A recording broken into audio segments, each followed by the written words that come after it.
మామూలు మనిషి కాదు. పట్టుదల 24 గంటలు ఉంటేనే బ్రహ్మేశ్వరిగా ఉండగలుగుతాం, లేకపోతే ఉండలేం కాకుండా. మరి మేము ఆనందించలేమా? చిన్నప్పటి నుంచి అసలు వీర్రాజు గారు నా దగ్గర పలాదు ఏదో అసలు ఎప్పుడు నేను ఎలా ఉన్నా అనుకున్నారు?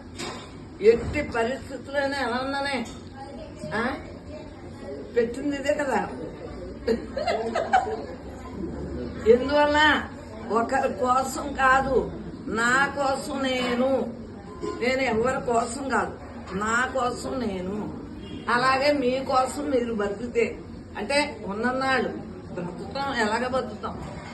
అర్థంగా మానవ జన్మ చిత్తార్థం చేసుకోవాలి, లేకపోతే జన్మ వేస్ట్. ఇంత కష్టపడి వచ్చిన జన్మని వృధా చేసుకుంటే ఎవరిస్తారు? ఆయుర్దాయం ఎవరిస్తారు?